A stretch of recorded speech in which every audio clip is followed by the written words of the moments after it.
Good morning class, 12th class है। हम आपको काव्य खंड से पाठ 4 सुमित्रा नंदन पंत पढ़ा रहे थे।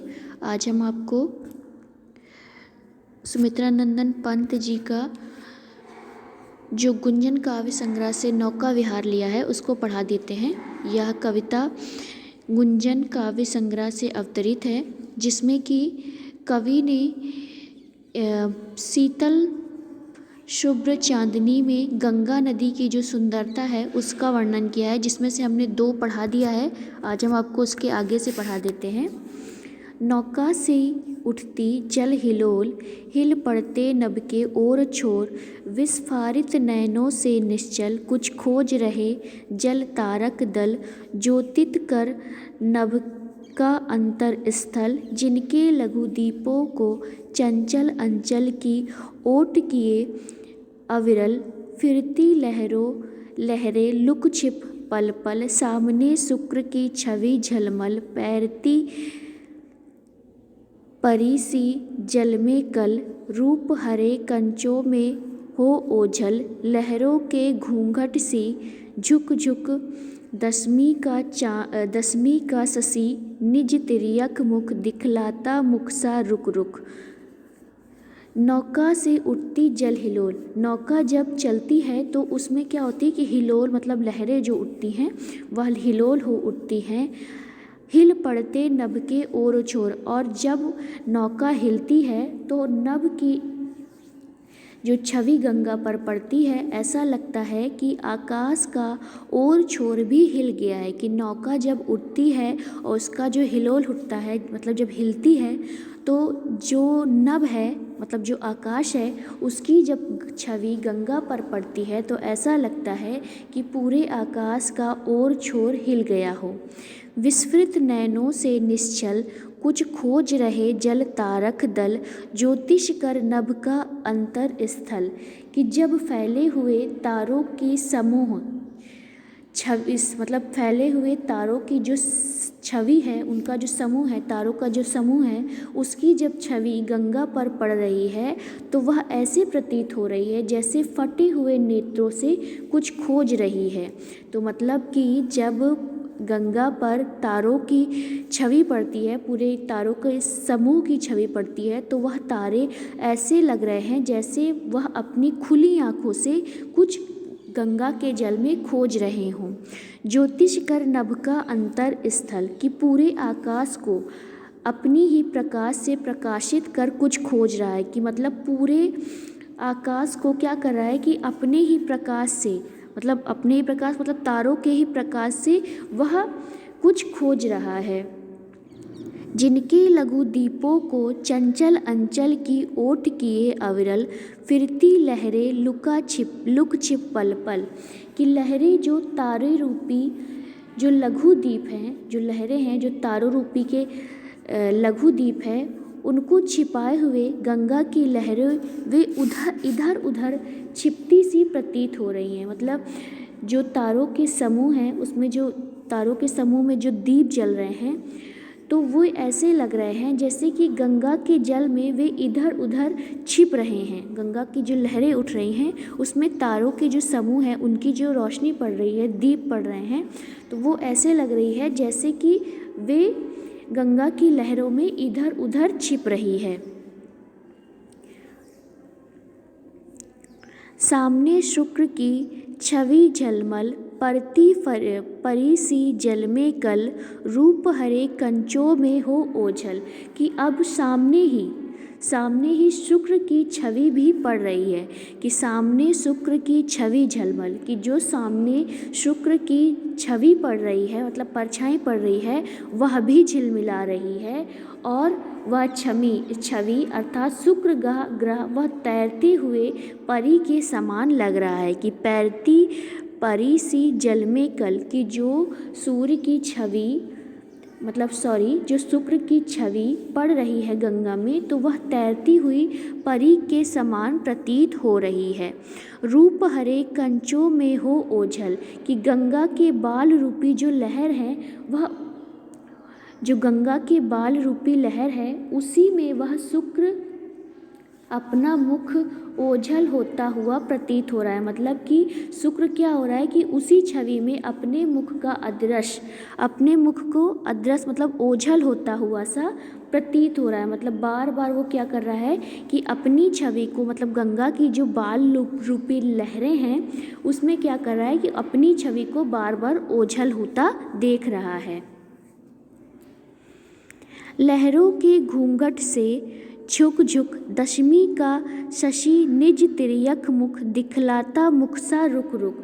कि दशमी का मतलब गंगा की जो लहर रूपी मतलब बाल रूपी जो लहर है उसमें क्या हो रहा है कि लहरें, गंगा की जो लहरें हैं वह घूंघट में दशमी का चांद जो चंद्रमा से टेढ़ा मुख करके गंगा के लहर रूपी घूंघट में बार बार अपने मुख को छिपा लेता है। कि मतलब गंगा की जो लहरें हैं वो क्या कर रही हैं कि जैसे जो दशमी का चांद होता है उसे अपने घूंघट में मतलब अपनी लहरों में बार बार छिपा ले रही है। मतलब घूंघट को यहाँ पे लहर मतलब गंगा की जो लहर है उसे घूंघट भी बता रहे हैं कवि कि बार बार क्या कर रहा है कि उसी छवि में मतलब उसी घूंघट में बार बार दशमी के चंद्रमा का जो दशमी का चांद है उसे अपने मुख में छुपा लेता है।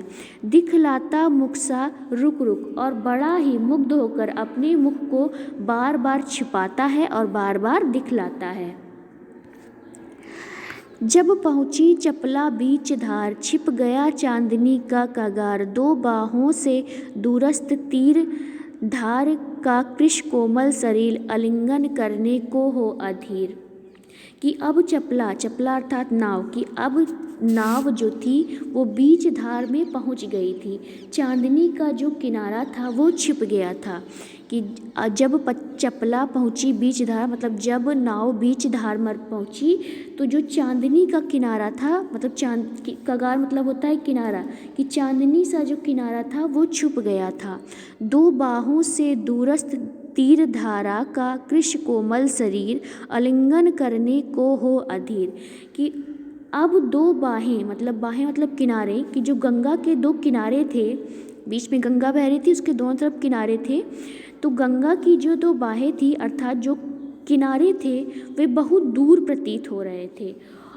जो बहुत दूर थे वे दोनों किनारे ऐसे प्रतीत हो रहे थे जैसे कि धारा के कृश अर्थात दुबले पतले शरीर को आलिंगन अर्थात गले लगाने के लिए व्याकुल हो रहे हों। मतलब कि गंगा के जो दो धारे थे, जो किनारे थे, वे बहुत दूर हो गए थे और वो ऐसा लग रहा था मतलब उन्हें देख के ऐसा लग रहा था कि दोनों कृश मतलब दुबले पतले कोमल शरीर एक दूसरे को गले लगाने के लिए, आलिंगन मतलब होता है गले लगाना, तो दोनों एक दूसरे को गले लगाने के लिए बिल्कुल अधीर हो अर्थात व्याकुल हो रहे हो।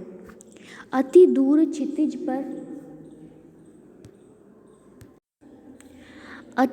क्षितिज पर विपटमाल लगती भ्रू रेखा सी आरल अपलक नभ नील नयन विशाल। कि अति दूर मतलब बहुत दूर क्षितिज पर वृक्ष की पंक्ति, विटप मतलब होता है वृक्ष की जो पंक्ति होती है मतलब जो पेड़ होता है, पेड़ की पंक्ति देखकर ऐसा लग रहा है कि दूर जो पेड़ लगे हैं उनके बीच से जो आकाश दिखाई दे रहा है वह ऐसे लग रहा है जैसे कि आकाश उन दोनों पेड़ के बीच से गंगा को झांक रहा है। मतलब जो आकाश में जो मतलब पेड़ लगे हुए हैं, पेड़ों की पंक्ति है, उसमें से जो बादल दिखता है, जो आकाश दिखता है, वह ऐसा लग रहा है जैसे कि वह गंगा को पेड़ों के बीच से आकाश झांक रहा हो।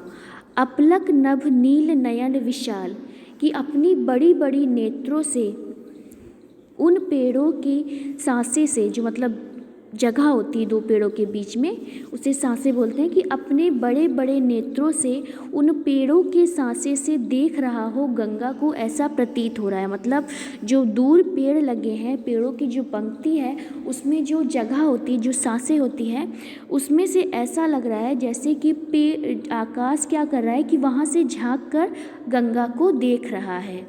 माँ के उर पर शिशु सा समीप सोया धार में एक द्वीप उर्मिल प्रवाह को कर प्रतीत। कि माँ के हृदय में जिस तरह से एक बच्चा चिपका होता है, वैसे ही धार में एक द्वीप है, वह ऐसे प्रतीत हो रहा है जैसे कि माँ के हृदय से एक बच्चा लगा हो। उर्मिल प्रवाह को कर प्रतीत, कि लहरों के प्रवाह को जिसने उल्टा कर दिया हो, कि वह द्वीप ऐसा लग रहा है जैसे कि अपनी माँ के हृदय से बच्चा लगा होता है, वैसे ही वह द्वीप प्रतीत हो रहा है। और उस द्वीप ने ही लहरों के प्रवाह को उल्टा कर दिया हो।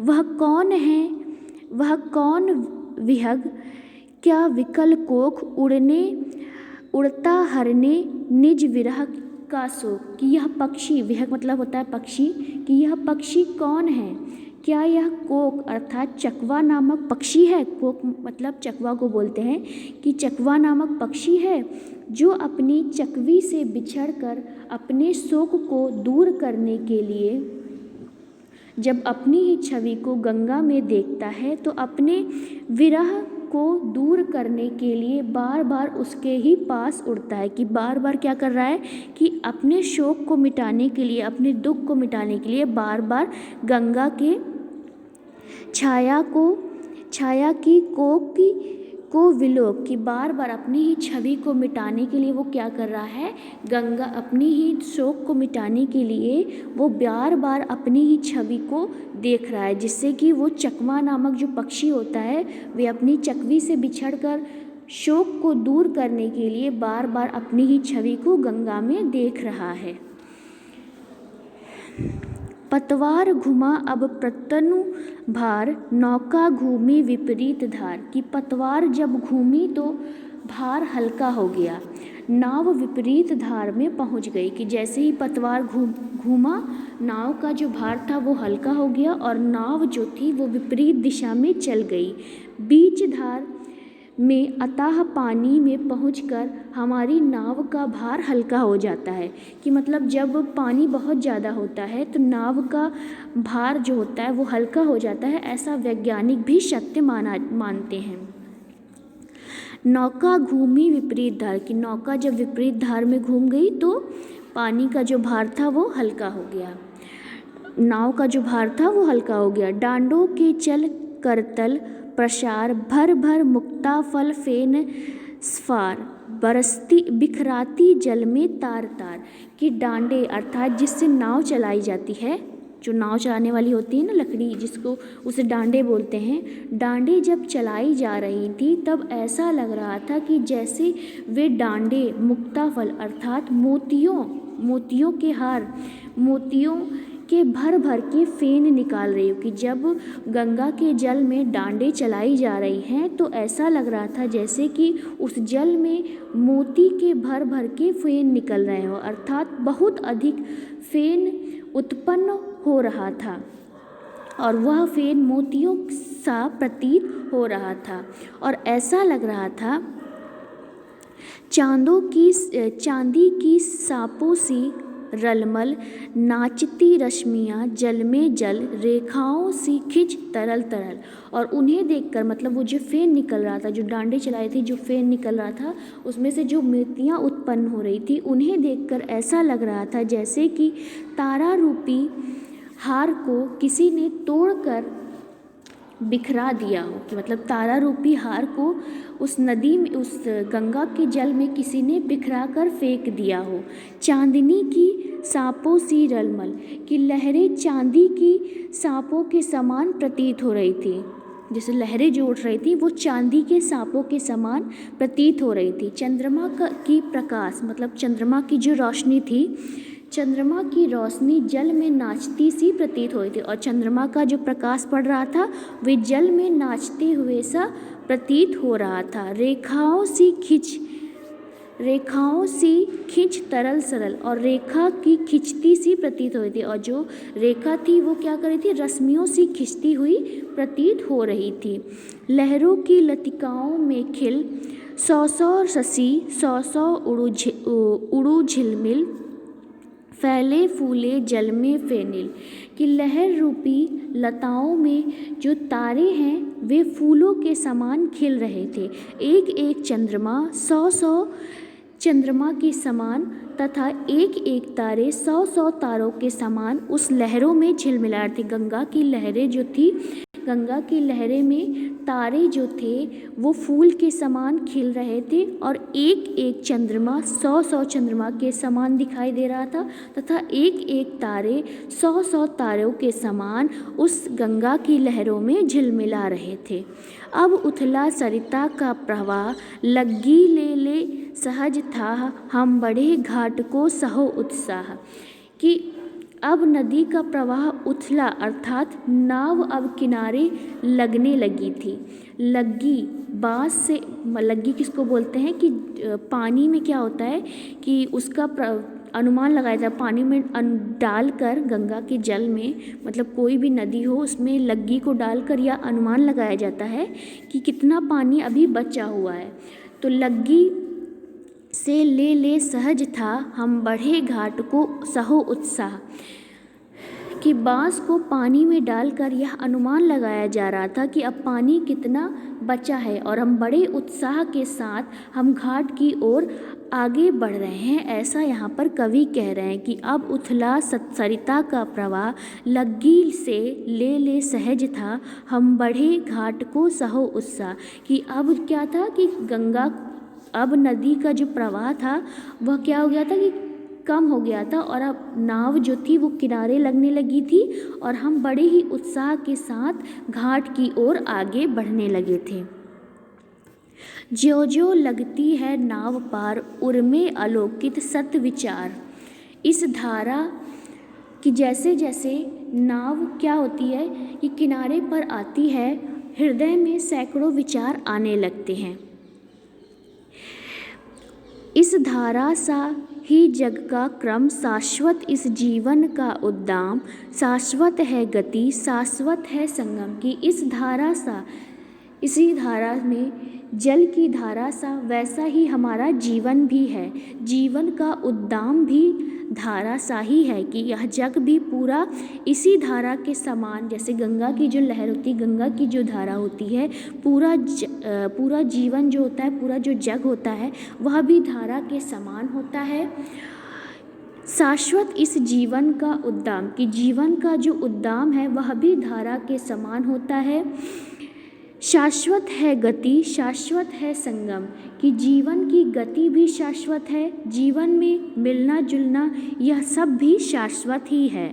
शाश्वत नभ का नीला विकास, शाश्वत शशि का यह रजत हास। कि इस जग में, इस संसार में सभी कुछ शाश्वत है। नीला नभ मतलब नीला आकाश का जो विस्तार है वह भी शाश्वत है। नीले नभ का जो पूरा विस्तार है, जो इतना बड़ा नीला आकाश है वह भी शाश्वत है।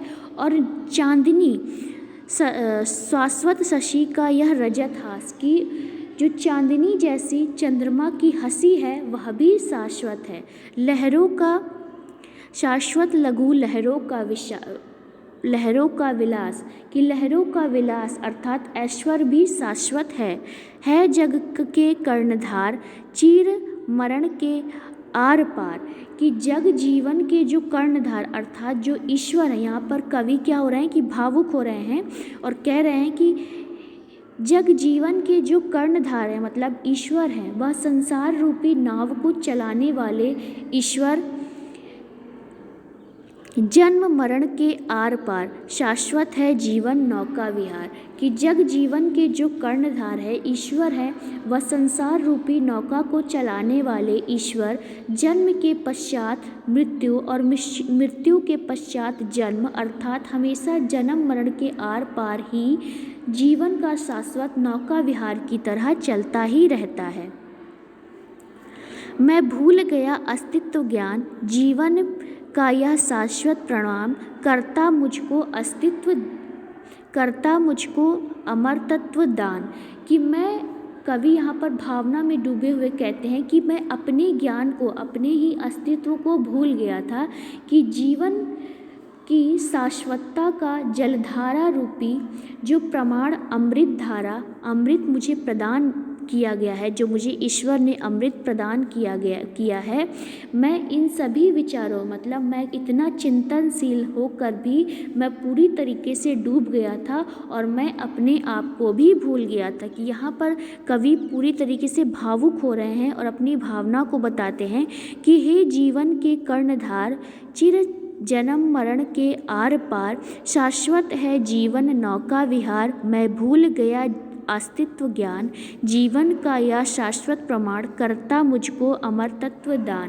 कि यहाँ पर कवि कह रहे हैं कि इस संसार के जो ईश्वर मतलब कर्णधार मतलब ईश्वर, कि इस संसार में ईश्वर जो इस संसार में जन्म लेता है, फिर इसके बाद उसकी मृत्यु होती है और जन्म मरण का जो आना जाना इस संसार में लगा है वह भी नौका विहार की तरह ही है। इसमें आना जाना लगा ही रहता है और नौका विहार की तरह अर्थात ये भी निरंतर नौका विहार की तरह यह जीवन भी चलता ही रहता है। भावना में डूबा कवि कह रहा है कि मैं भूल गया अस्तित्व ज्ञान, जीवन का यह शाश्वत प्रमाण, करता मुझको अमर तत्व ज्ञान। कि मैं अपने ही ज्ञान को भूल गया कि जीवन का जो शाश्वत है, जल धारा है, जीवन रूपी जो धारा है, जो उसका प्रमाण है, जल रूपी धारा का वह प्रमाण है, अमृत धारा अमृत प्रदान करता है। मैं अपने ही विचारों में इतना डूब गया था कि इतना चिंतनशील होकर भी मैं अपने आप को इस नौका विहार में भूल गया हूँ। तो बच्चों ये हो गया नौका विहार, जो कि गुंजन काव्य संग्रह से ली गई कविता थी। इसकी व्याख्या हमने बता दी है। बापू के प्रति अगली वीडियो में पढ़ा देंगे। आज के लिए बस इतना ही। Thank you.